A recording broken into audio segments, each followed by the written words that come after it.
शक्तिपीठ विंध्याचल मिर्जा खान नाम का लुटेरा गया, मिर्जापुर बना दिया। जौना खान ने जमदग्नीपुरम को जौनपुर बना दिया।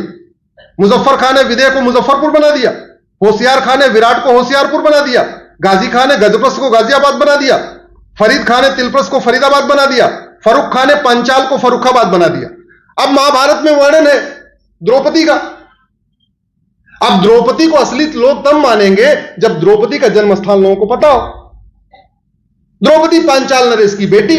अब पांचाल आपको मिल ही नहीं रहा, क्यों? क्योंकि फर्रुख खान नाम का लुटेरा गया, उसको फर्रुखाबाद बना दिया। यूपी में फर्रुखाबाद कहलाता है। बेगू खान ने अजातशत्रु नगर को बेगूसराय बना दिया। मुराद खान ने रामगंगा नगर को मुरादाबाद बना दिया। शरीफुद्दीन ने नालंदा बिहार को बिहार शरीफ बना दिया। दरभंगा खान ने द्वारबंगा को दरभंगा बना दिया। हाजी शमसुद्दीन ने हरिपुर को हाजीपुर बना दिया। जमाल खान ने सिंहजानी को जमालपुर बना दिया। अहमद शाह ने कर्णावती को अहमदाबाद बना दिया। बुरहानपुर ने भगनापुर को बुरहानपुर बना दिया। होशंग शाह ने नर्मदापुरम को होशंगाबाद बना दिया। अहमद शाह ने अंबिकापुर को अहमदनगर बना दिया। तुगलक ने देवगिरी को तुगलकाबाद बना दिया। उस्मान अली ने धाराशिव को उस्मानाबाद बना दिया। फरीद खान ने मोकलहार को फरीदकोट बना दिया। मुजफ्फर खान ने लक्ष्मीनगर को मुजफ्फरपुर नगर बना दिया। शाहजहां ने गोमती नगर को शाहजहांपुर बना दिया। बख्तियार खिलजी ने नालंदा को बख्तियारपुर बना दिया। करीमुद्दीन ने करीमनगर बना दिया। महबूब खान ने महबूबनगर बना दिया। अली मीर जफर ने अलीपुर बना दिया। भाग्यनगर को हैदराबाद बना दिया। इंदौर को निजामाबाद बना दिया। भिटौरा को फतेहपुर बना दिया। हरिगढ़ को अलीगढ़ बना दिया। अंबिकानगर को अमरोहा बना दिया। आजमगढ़ को आजमगढ़ बना दिया। जसनौर को बाराबंकी बना दिया। गाजीपुर को गाजीपुर बना दिया। ऐसे 1000 नामों की लिस्ट मैंने सुप्रीम कोर्ट को दिया। अब इसमें कुछ नामों का बदलाव तो होता है, लेकिन जब पॉलिटिकल पार्टियां बदलाव करती हैं तो अपने वोट बैंक के हिसाब से करती हैं। हमें वोट बैंक वाला बदलाव नहीं चाहिए। हमें तो अपनी जड़ को खोजना है, अपनी जड़ को ढूंढना है। हमारे बच्चे तब तक महाभारत रामायण को कल्पना मानेंगे जब तक उनको यह ना बता दिया जाए ये लौकुश है, लौकुश यहां के राजा थे, शत्रुघ्न यहां के राजा थे, भरत यहां के राजा थे, लक्ष्मण यहां गए राज करने। और सारी घटनाएं हैं। लेकिन जो कोई कह रहे थे ना, हमने चूंकि गुलामी वाली शिक्षा चल रही है,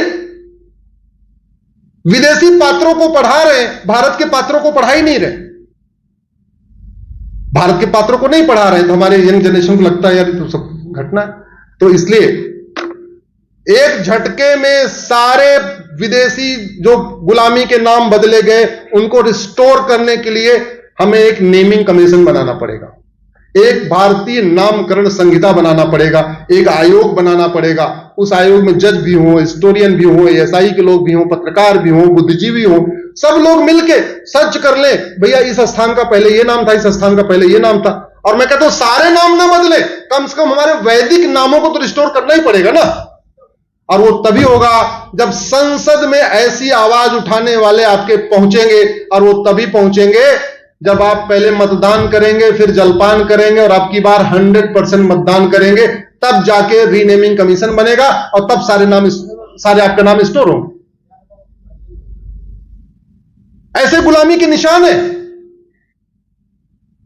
कितने गुलामी के निशान पड़े हुए आपके बंगाल में भी है। 1192 में कुतुबुद्दीन ऐबक ने 27 मंदिर तोड़ दिया दिल्ली के। 1305 में अलाउद्दीन खिलजी ने सरस्वती मंदिर को तोड़ दिया भोजशाला में। 1373 में सिकंदर शाह ने शिव मंदिर तोड़ के अदीना मस्जिद बना दिया। 1377 में तुगलक ने अटाला देवी मंदिर को तोड़ के अटाला मस्जिद बना दिया जौनपुर में। 1410 में अलाउद्दीन खिलजी ने रुद्र महालय को तोड़ के जामी मस्जिद बना दिया गुजरात में। 1528 में बाबर ने भगवान राम का मंदिर तोड़ा था, वो रिस्टोर हो गया। 1552 में अहमद शाह ने भद्रकाली मंदिर को तोड़ के जामा मस्जिद बना दिया। 1769 में औरंगजेब ने काशी विश्वनाथ को तोड़ के ज्ञानवापी बना दिया। 1670 में औरंगजेब ने भगवान कृष्ण का जन्मस्थान तोड़ दिया। ऐसे बहुत सारे तोड़ दिए। कौन कहे उन स्थानों को रिस्टोर करने के लिए एक भारतीय धरोहर संहिता बनाने को।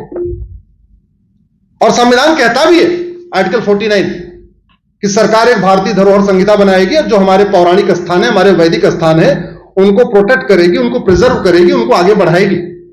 वो काम नहीं हुआ, इसका ठीक उल्टा हुआ। प्लेस ऑफ वर्शिप एक्ट बना दिया और ये कह दिया कि अयोध्या के अलावा बाकी किसी मंदिर का मुकदमा कोर्ट में नहीं चलेगा। मैंने, सुब्रमण्यम स्वामी जी ने, विष्णु जैन जी ने, हम लोगों ने उस कानून को सुप्रीम कोर्ट में चैलेंज किया है। मामला 3 जजों को रेफर हो गया है। आज नहीं तो कल सुप्रीम कोर्ट से वो कानून खत्म होगा। लेकिन सुप्रीम कोर्ट में चूंकि तारीख पे तारीख चलेगी, इस लंबा समय लगेगा। जल्दी समाधान कहां हो सकता है? और वो तभी हो सकता है जब आपकी बार पहले मतदान करें, फिर जलपान करें और 100%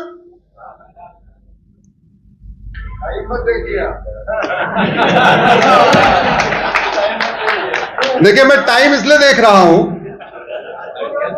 कि सिटिंग कैपेसिटी कम हो गई लोगों की।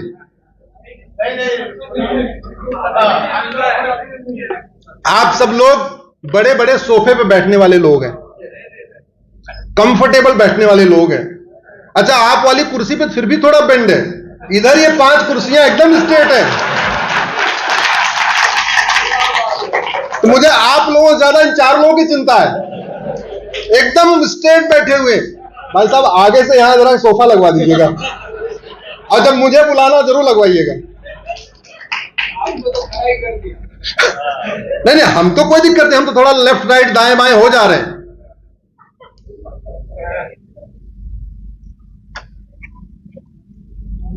अगर हम एक समस्या आपने बताई थी, कहा गया आपका पर्चा,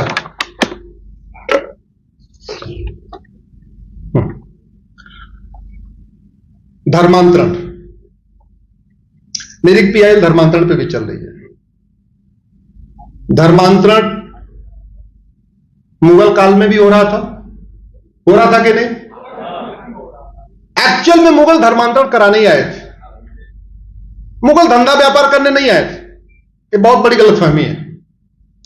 मुगल यहां पे केवल डेमोग्राफी बदलने आए थे। आके धंधा व्यापार करना, आके सत्ता हासिल करना, तो वो उनके लिए एक जरिया था। अंतिम उद्देश्य क्या था? धर्मांतरण कराना, भारत की डेमोग्राफी को बदलना।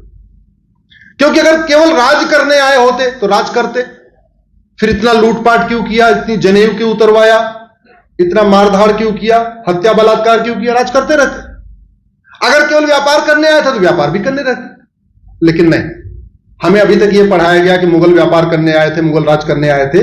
व्यापार करना, राज करना एक बहाना था, अंतिम लक्ष्य था धर्मांतरण कराना। एक हमें और फेक नैरेटिव पढ़ाया जाता है, ईस्ट इंडिया कंपनी व्यापार करने आई थी, व्यापार करने आई थी, व्यापार करती रहती। फिर अंग्रेजों का शासन क्यों शुरू हो गया? और अंग्रेजों का शासन अगर शुरू भी हो गया तो शासन करते रहते। फिर 1894 में लैंड एक्विजिशन एक्ट बना के भारत की लाखों एकड़ जमीन चर्च को क्यों दे दी? आपको ये बता दूं कि 1894 में अंग्रेजों ने कानून बनाया। उस कानून का नाम है लैंड एक्विजिशन एक्ट। उसके जरिए उन्होंने पूरे देश भर में सिविल लाइन बनाई। सिविल लाइन अलग अलग शहरों में बनी होती है ना। वो क्या करते थे, जहां उनको 5 एकड़ जमीन चाहिए होता था, वहां 50 एकड़ एक्वायर करते थे। 5 एकड़ पे कप्तान का ऑफिस बना दिया, कलेक्टर का ऑफिस बना दिया, तहसील बना दिया। बाकी 45 एकड़ 40 एकड़ उठा के चर्च को दे देते थे। अंग्रेज भी यहां राज करने नहीं आए थे। राज करने आए होते तो राज करते रहते। फिर पूरे देश की जमीन का बंदरबाट क्यों कर दिया? पूरे देश की जमीन उठा के चर्च को क्यों दे दिया? और इस धर्मांतरण और घुसपैठ के कारण भारत के 9 राज्यों की डेमोग्राफी बदल चुकी है। इस पर भी मेरी पीआईएल चल रही है कि सबसे पहले माइनॉरिटी डिफाइन होना चाहिए। भारत में कुल 36 केंद्र शासित प्रदेश और राज्य हैं। 28 राज्य हैं और 8 केंद्र शासित प्रदेश हैं। टोटल हुए 36। इस 36 में से 9 में हिंदू, जैन, बौद्ध, सिख खत्म हो चुके हैं, यानी 25% राज्यों में खत्म हो चुके हैं। भारत में टोटल 800 जिले हैं। 800 जिलों में से 200 जिलों की डेमोग्राफी बदल चुकी है। इसका मतलब 25% जिलों की डेमोग्राफी बदल चुकी है। भारत में कुल 6000 तहसीलें हैं, उसमें से 1500 तहसीलों की डेमोग्राफी बदल चुकी है, यानी 25% तहसीलों की डेमोग्राफी बदल चुकी है। भारत के बॉर्डर पे कुल 300 तहसीलें हैं। गुजरात का बॉर्डर, समुद्र का बॉर्डर, पाकिस्तान का बॉर्डर, हिमालय का बॉर्डर, नेपाल का बॉर्डर, बांग्लादेश का बॉर्डर, भूटान का बॉर्डर, म्यांमार का बॉर्डर। ये जो बॉर्डर पे है 300 तहसीलें प्रशांत जी, उनमें 300 की बदल चुकी है। चाहे वो असम का बॉर्डर हो, चाहे वो बांग्ला अपना वेस्ट बंगाल का बॉर्डर हो, चाहे उत्तर प्रदेश का बॉर्डर हो, बिहार का सीमांचल वाला एरिया हो, जहां भी बॉर्डर है 100% उसकी डेमोग्राफी बदल गई, बड़े प्लान वे में बदली गई है। धर्मांतरण और घुसपैठ ये तब रुकेगा जब धर्मांतरण कराने वालों और उनके मददगारों की 100% प्रॉपर्टी जब्त करने, सिटीजनशिप खत्म करने और आजीवन कारावास फांसी देने के लिए कानून बनेगा। घुसपैठ तब रुकेगी जब घुसपैठियों और उनके मददगारों, जो भारत के अंदर मददगार बैठे हुए हैं, जो उनको आधार बना के दे रहे हैं, जो उनको राशन कार्ड बना के दे रहे हैं, जो उनका ड्राइविंग लाइसेंस बना के दे रहे हैं, जो उनको वोटर आईडी बना के दे रहे हैं, जो उनको डोमिसाइल सर्टिफिकेट बना के दे रहे हैं, जो अलग अलग तरीके से मदद कर रहे हैं, जब तक घुसपैठियों और उनके मददगारों की 100% प्रॉपर्टी जब्त करने, नागरिकता खत्म करने, आजीवन कारावास फांसी देने के लिए कानून नहीं बनेगा, तब तक घुसपैठ नहीं रुकेगी, तब तक धर्मांतरण नहीं रुकेगा। और ये दोनों अगर हमने नहीं रोका तत्काल, आने वाली हमारी पीढ़ियों के लिए बहुत बड़ा खतरा पैदा हो जाएगा। जैसे ये हमारी ड्यूटी है, अगर हम अपने बच्चों के लिए सुरक्षित घर बनाते हैं, ऐसा घर बनाते हैं भी अगले 50 साल तक हमारे बच्चों को कोई दिक्कत ना आए, ना सीला ना आए, ना पपड़ी जमे, ना ये जमे, ना वो जमे, सब बढ़िया चलता रहे, वैसे हमें अपने देश भी तो देके जाना चाहिए, हमारे बच्चे को कोई दिक्कत ना आए, देना चाहिए कि नहीं? और वो तभी होगा जब सारे सचेतन लोग 100 लोगों को जगाने का जिम्मा ले लें। फोन करें, एसएमएस करें, व्हाट्सएप करें, संकोच नहीं करना। अरे इससे क्यों बोलूं, इससे क्यों बात करूं, उस पार्टी का है, उस पार्टी का है। अरे भैया वो किसी पार्टी का है, अचेतन है तभी तो किसी और पार्टी का है। उसको अलर्ट करिए, उसको समझाइए, उसको बताइए कौन सी पार्टी ठीक रहेगी। मैं किसी पार्टी का नाम नहीं ले रहा हूं, लेकिन बताइए तो कि कौन सी पार्टी घुसपैठियों की समर्थक है और कौन सी पार्टी घुसपैठियों की विरोधी है। बताइए तो कौन सी पार्टी धर्मांतरण कराने वालों की समर्थक है, कौन सी विरोधी है। कौन सी पार्टी वक्फ पैठ की समर्थक है, कौन सी विरोधी है। कौन सी पार्टी भारत की संस्कृति को मजबूत करना चाहती है, भारत की परंपरा को मजबूत करना चाहती है, भारत के ज्ञान विज्ञान को मजबूत करना चाहती है, भारत के दर्शन को मजबूत करना चाहती है, भारत को सुरक्षित बनाना चाहती है, और कौन सी केवल और केवल सत्ता के लिए काम कर रही है। ये बताना किसका काम है? जोर से बोलिए जरा। आपका काम है। हमारा। बहुत बढ़िया, ताली बजाइए। आपका काम है, हमारा काम है। मैं भी अपना काम इसलिए कर रहा हूं, दिल्ली से इसीलिए आया हूं। नहीं तो हमारे साथ वाले आजकल गर्मी की छुट्टियों में चले गए, स्विट्जरलैंड चले गए, पता नहीं कहां कहां चले गए। हमारे साथ के वकील मर्सिडीज से चलते हैं, मैं वैगनआर से चलता हूं। हमारे साथ के वकीलों के पास दिल्ली में मकान भी है, ऑफिस भी है। हमारे पास दिल्ली में ना मकान है, ना ऑफिस है, कुछ भी नहीं है। हमारे साथ वाले वीकेंड में घूमते हैं, हम वीकेंड में आपके बीच में आते हैं। 2022 में मैं 90 जिलों में गया, केवल 3 संडे अपने घर में रहा। 2023 में मैं 115 जिलों में गया था, एक संडे अपने घर में था, केवल 12 नवंबर को। क्यों? क्योंकि उस दिन दिवाली थी। और 2024 का वो संडे अभी तक आया नहीं। 2024 का वो संडे अभी तक नहीं आया कि मैं अपने घर में अपने बच्चों के साथ रहूं। क्यों? क्योंकि मैं चाहता हूं हमारे आने वाली पीढ़ियों का वो हाल ना हो जो आडवाणी जी का हुआ, जो जेठमलानी जी का हुआ, जो गुजराल साहब का हुआ, जो मनमोहन सिंह जी का हुआ, जो पृथ्वीराज कपूर का हुआ, या जो बाकी मिल्खा सिंह का हुआ। हम नहीं चाहते वो, लेकिन केवल हमारे चाहने से नहीं होगी। जब सारे सचेतन लोग सारे अचेतन लोगों को समझाना शुरू करेंगे, जाति से उठ के, भाषा से उठ के, क्षेत्र से उठ के, तब इसका समाधान निकलेगा। हर समस्या का समाधान है, केवल हमें उस पर जागने की जरूरत है, उठने की जरूरत है, बोलने की जरूरत है। मैं तो कई बार ऐसा देखता हूं, व्हाट्सएप ग्रुप में लोग बताते हैं कि कोई मैसेज डालिए तो कहते हैं कि ये पॉलिटिकल ग्रुप नहीं है, कृपया इस पे ऐसा मैसेज न डालें। बोलते हैं क्या?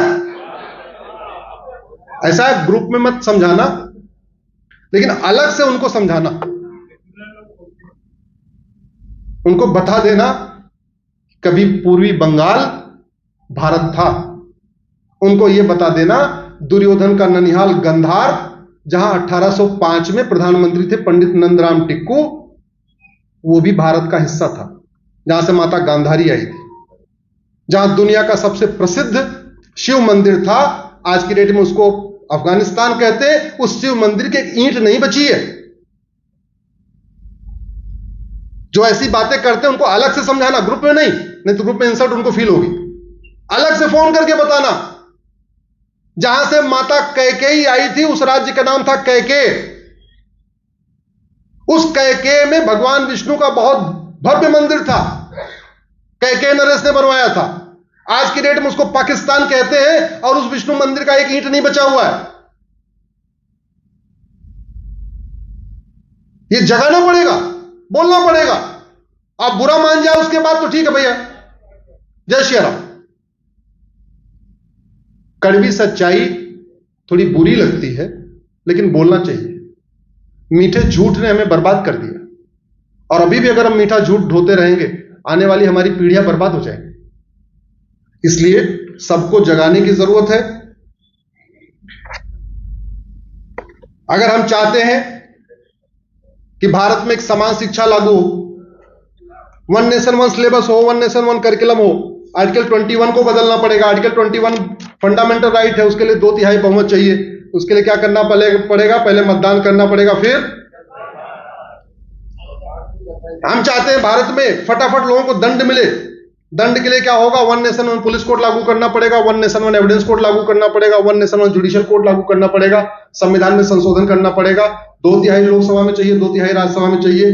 उसके लिए क्या करना पड़ेगा? अब की बार हम चाहते हैं अगर संविधान के चित्रों को वापस बहाल किया जाए, फिर क्या करना पड़ेगा?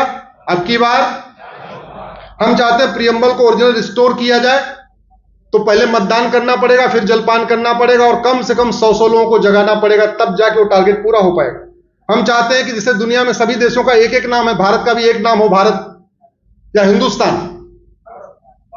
इंडिया तो नहीं होना चाहिए, नहीं होना चाहिए। उसके लिए आर्टिकल 1 को बदलना पड़ेगा। आर्टिकल 1 को बदलने के लिए 2/3 बहुमत चाहिए। हम चाहते हैं कि अगर झूठ बोलना गंभीर अपराध हो जाए।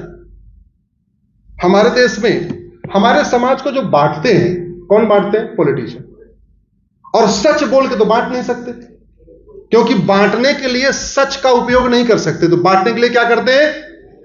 और वो क्यों करते हैं? किसी झूठ बोलने वाले पॉलिटिशियन को सजा हुई क्या? क्योंकि भारत में झूठ बोलना पाप है, लेकिन झूठ बोलना अपराध नहीं। और पाप पुण्य मानते ही नहीं, तो सुबह से लेकर शाम तक प्रेस कॉन्फ्रेंस में भी झूठ, रैली में भी झूठ, यहां भी झूठ, वहां भी झूठ। मतलब सबसे क्लासिकल झूठ का एग्जांपल आपको लेटेस्ट बताता हूं। हमारे दिल्ली के मुख्यमंत्री जेल में गए, और जब जेल में थे, उनकी एक मंत्री आके प्रेस कॉन्फ्रेंस कर रही हैं और कह रही हैं कि मुख्यमंत्री जी को जान का खतरा है, जेल के अधिकारी उनको जहर दे सकते हैं। और जानते हैं, वो जेल मुख्यमंत्री जी के अंडर में है। लेकिन आम जनता को कहां इतना ध्यान देगी कि तिहाड़ किसके अंडर में है, सेंटर के अंडर में है कि स्टेट के अंडर में है। सबको सोच रहे होंगे भाई भारत की सबसे बड़ी जेल तिहाड़ है, तो क्या पता सेंटर के अंडर में हो। वो तिहाड़ दिल्ली के अंडर में है, सरकार के अंडर में, केजरीवाल जी के अंडर में है। और केजरीवाल जी की मंत्री कह रहे हैं केजरीवाल जी को तिहाड़ में जेल जहर दिया जा सकता है। इसका मतलब तो खुद ही दिलवाने वाले होते।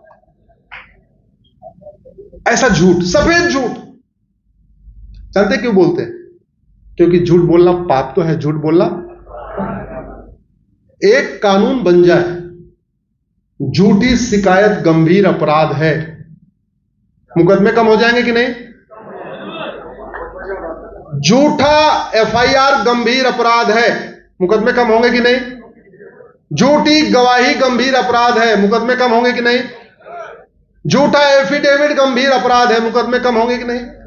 झूठी जांच करना पुलिस के द्वारा, जो पुलिस वाला झूठी चार्जशीट फाइल करने का, वो भी गंभीर अपराध है। पुलिस ठीक से काम करेगी कि नहीं? झूठा फैसला देना गंभीर अपराध है, जज ठीक से काम करेगी कि नहीं? जिस दिन झूठ के खिलाफ हमने कठोर कानून बनाया, भारत अपने आप में कलयुग से सतयुग की तरफ आना शुरू हो जाए। लेकिन उसके लिए आर्टिकल 19 को बदलना पड़ेगा। समस्या वही है, बदलाव करना पड़ेगा। आर्टिकल 19 में फ्रीडम ऑफ स्पीच दिया हुआ है, बोलने की आजादी दिया हुआ है, लेकिन उसमें कोई लिमिट नहीं लगाई। तो एक लिमिट लगाना पड़ेगा कि भैया सच बोलने की आजादी है, झूठ बोलने की नहीं। आर्टिकल 19 में फ्रीडम ऑफ एसोसिएशन है कि आप संगठन बना सकते हो, लेकिन संविधान निर्माताओं ने कभी नहीं सोचा था कि पीएफआई जैसा संगठन बन जाएगा। अब पीएफआई जैसे संगठन के ऊपर 5-5 साल का बैन लगता है। कभी आपने सुना किसी संगठन के ऊपर लाइफ बैन लगाओ ना? आर्टिकल 19 लगाने नहीं देता। हम चाहते हैं अलगाववादी संगठन, जो देश विरोधी संगठन के ऊपर लाइफ बैन हो, संगठन बनाने वालों को, संगठन पे भी बैन हो, संगठन बनाने वालों पे भी लाइव बैन हो। आर्टिकल 19 को जो फ्रीडम ऑफ एसोसिएशन है उसमें एक टर्म्स कंडीशन डालना पड़ेगा। हम चाहते हैं कि झूठ पकड़ने के लिए नार्को पॉलीग्राफ ब्रेन मैपिंग कानून बने। भारत ने कितना विकास कर लिया, अग्नि, ब्रह्मोस, राफेल, पनडुब्बी, परमाणु बम सब बना लिया, एआई यूज कर रहे, आर्टिफिशियल इंटेलिजेंस यूज कर रहे, लेकिन झूठ पकड़ने वाला हमने अभी तक मशीन नहीं लागू हर जिले में रखी। झूठ पकड़ने के लिए लैब नहीं बनाई, क्यों? आर्टिकल 20 मना कर रहा है। नार्को पॉलीग्राफ ब्रेन मैपिंग कानून नहीं बनाया, क्यों? आर्टिकल 20 मना कर रहा है। आर्टिकल 20 फंडामेंटल राइट है। तो झूठ को गंभीर अपराध घोषित करने, झूठ पकड़ने के लिए हर जिले में एक नार्को पॉलीग्राफ ब्रेन मैपिंग कानून लैब बनाने और एक कानून बनाने के लिए आर्टिकल 19 आर्टिकल 20 को बदलना पड़ेगा। दोनों फंडामेंटल राइट है। वो तभी हो सकता है जब पहले मतदान करें, फिर जलपान करें, 100% मतदान करें और अपनी टर्म्स और कंडीशन के आधार पर सबको सचेत करके मतदान करें।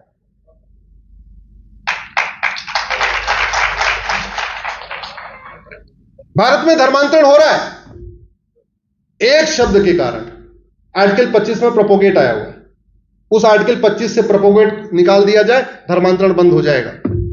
जैसे कश्मीर से 370 खत्म हुई आतंकवाद, ऐसे ही आर्टिकल 25 से प्रोपोगेट निकाला, धर्मांतरण।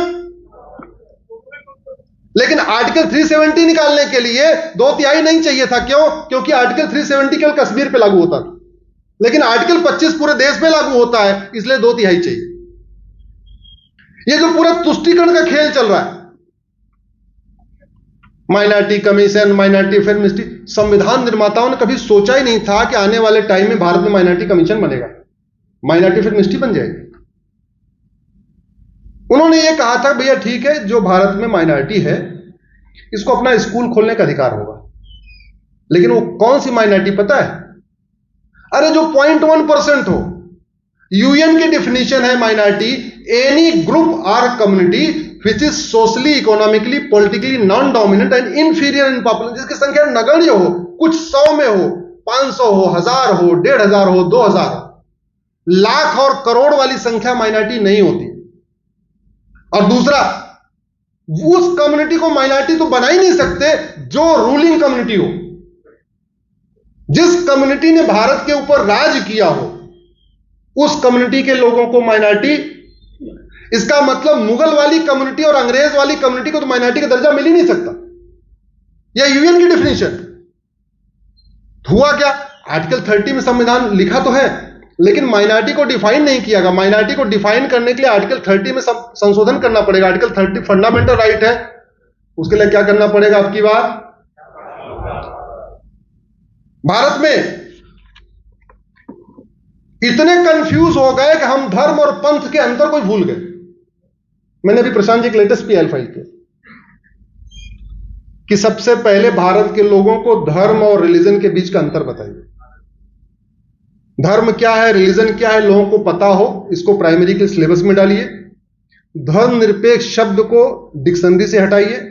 धर्मनिरपेक्ष शब्द को स्कूलों में जहां पे पढ़ाया जाता वहां से हटाइए, क्योंकि धर्म जोड़ता है और रिलीजन तोड़ता है। धर्म यूनाइट करता है और रिलीजन डिवाइड करता है। भारत धर्म निरपेक्ष नहीं है, भारत पंथ निरपेक्ष तो है, लेकिन धर्म निरपेक्ष। तो आर्टिकल 25 में जहां फ्रीडम ऑफ रिलीजन लिखा हुआ है, वहां पे धर्म और रिलीजन को डिफाइन करना पड़ेगा, इसलिए भी आर्टिकल 25 को बदलाव करना पड़ेगा। और आर्टिकल 25 फंडामेंटल राइट है, इसलिए इसमें क्या करना पड़ेगा? अब आर्टिकल 51A फंडामेंटल ड्यूटी है, उसमें लिखा हुआ है क्या क्या करना। भारत का सम्मान करना, भारत की परंपरा का सम्मान करना, माताओं बहनों का सम्मान करना, वैज्ञानिक सोच विकसित करना, सब लिखा हुआ है। लेकिन नहीं माने तो कुछ नहीं। ऐसे नहीं चलता। भगवान श्री राम ने बोला है, भय बिन होय न प्रीत। बिना दंड के भय के आदमी इंसान ठीक से नहीं चलता। बिना दंड के भय से लोग हेलमेट नहीं लगाते, बिना दंड के भय से लोग सीट बेल्ट नहीं पहनते, तो बिना दंड के भय से फंडामेंटल ड्यूटी कैसे फॉलो करेंगे? तो हम चाहते हैं कि लोग अपना अपना नैतिक कर्तव्य ईमानदारी से फॉलो करें, उसके लिए 51 को बदलना पड़ेगा। मैंने एक पीआईएल फाइल किया आपके विषय संबंधित, मैंने कोर्ट में कहा कि पहली बात तो वोटिंग को मैंडेटरी किया जाए और दूसरा ऑनलाइन वोटिंग की सुविधा दिया जाए। भाई अगर हमारा बैंक अकाउंट कलकत्ता में है और दिल्ली में बैठे बैठे हम पैसा निकाल सकते हैं, तो दिल्ली में बैठे बैठे वोट क्यों नहीं कर सकते? सबसे खतरे वाला काम तो क्या है? पैसा का ट्रांजैक्शन। पैसे का ट्रांजैक्शन ऑनलाइन हो सकता है, वोटिंग ऑनलाइन क्यों नहीं हो सकती? इसका पूरा मैकेनिज्म हो सकता है। दुनिया के 58 देशों में वन नेशन वन इलेक्शन होता है, 48 देशों में, 48 कंट्रीज में। वहां ऑनलाइन वोटिंग होती है, ऑफलाइन भी होती है। ये व्यवस्था होनी चाहिए। हालांकि कोर्ट ने बोला ये हमारा काम नहीं है, ये सरकार का काम है। मैंने कहा हमें भी पता था आपका काम नहीं है। हम तो इस विषय को थोड़ा समाज में जागृति के लिए ले आए थे, तो बोले आपकी पिटीशन बहुत अच्छी है, इसको हम सरकार को दे देते हैं कि इसको पढ़ें, स्टडी करें। तो सरकार को दे दिया गया। उसके बाद कमेटी बनी, कमीशन बना, रामनाथ कोविंद जी ने उस पर अपना काम कर दिया। हमारा काम तो केवल इतना था, जो विषय मरा हुआ था उसको थोड़ा सा जिंदा करना। सब कुछ हो सकता है। पहली बात, डर के आगे मौसम बढ़िया है, अनुकूल है। वो जमाना गया, बिल्कुल डरने की जरूरत नहीं। डंके की चोट पे वोट करिए, सबको बोल के वोट करिए, सबको समझा के वोट करिए। एक भारत श्रेष्ठ भारत बनाने के लिए वोट करिए, भारत में राम राज्य स्थापित करने के लिए वोट करिए, भारत में सनातन को फिर से मजबूत करने के लिए वोट करिए, भारत को विश्व गुरु वोट बनाने के लिए वोट करिए। और अभी नहीं होगा तो कभी नहीं होगा, इसलिए ये मौका हाथ से जाने मत दीजिएगा। मैं आप लोगों से हाथ जोड़ के निवेदन करता हूं, सबको जगाइए, पास पड़ोस को जगाइए, जैसे जगा सकते हैं जगाइए। फोन करके जगाइए, व्हाट्सएप करके जगाइए, एसएमएस करके जगाइए, फेसबुक के जरिए जगाइए, ट्विटर के जरिए, जैसे जगा सकते जगाइए, लेकिन जगाइए जरूर। केवल खुद वोट मत करिए, बल्कि आस पड़ोस को लोगों को वोट जरूर करवाइए। आप लोगों ने इतनी देर सुना, बहुत बहुत धन्यवाद, बहुत बहुत आभार। भारत माता की, भारत माता की। ऐसे ही अपडेट और वीडियोस के लिए भारत नाथ को लाइक, शेयर और सब्सक्राइब करें। बेल आइकन दबाना ना भूलें।